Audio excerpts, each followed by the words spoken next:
Hey Bob, what's wrong? How do I write an amazing short story? I don't know. Does this have anything to do with our English assignment? Yes, it is. Follow these 14 steps to help you. Step 1. That's going to help you learn how to write a good short story better than reading good short stories. So you need to notice the style and how the author used small amount of words to their advantage.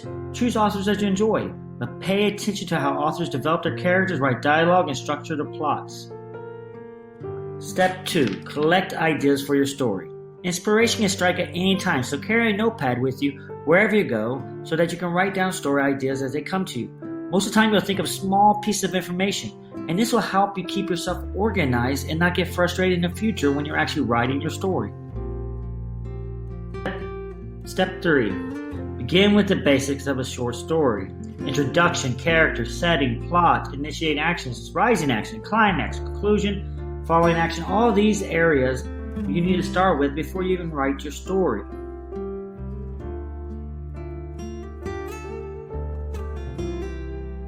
Step 4. Limit the time span of your story.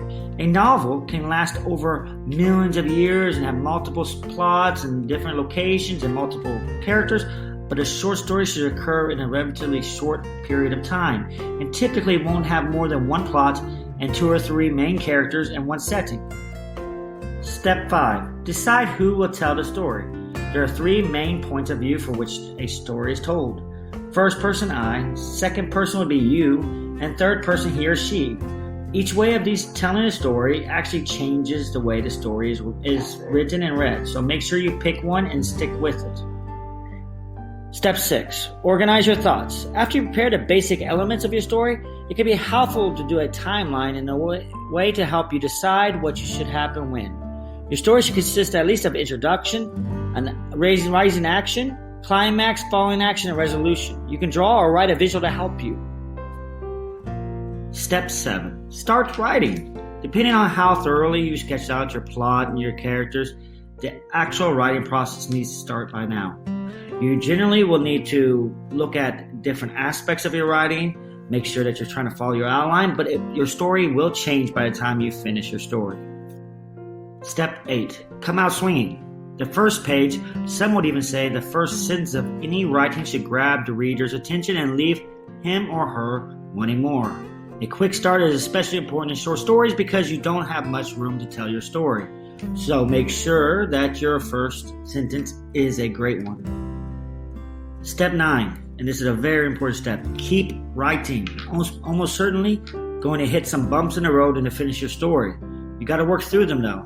Set aside time each day and keep going towards that goal of finishing that assignment. Keep writing. Step 10. Let the story write itself. As you write your story, you may want to turn your plot in a different direction than you planned, or you may want to add or change or remove a character. Listen to your characters. If they tell you to do something different, don't worry about scrapping your plans altogether if you can make a better story as you go. Step 11. Revise and edit. When you've finished your story, go back through it, correct mistakes, as well as logical and semantic errors. In general, make sure the story flows and the characters and their problems are introduced and resolved appropriately. You have time, so make sure you revise and edit. Step 12. Get some second opinion. Send your revised or edited story off to a friend or relatives for revisions, edits, and suggestions. Let others read your story and let them know what you have to say and make sure you hear them. Step 13. Incorporate the edits, revisions, suggestions you got from your friends that you feel is valid. Your writing will be better if you can carefully consider constructive criticism, but you don't have to follow every advice you get. Some suggestions may not be fitting to your story because it is your story, so you make the final choice. Step 14, and the most important step of all, don't give up. Keep trying, keep going. It may be frustrating, but you can do this, so don't worry. Remember, you can do this. Don't be scared.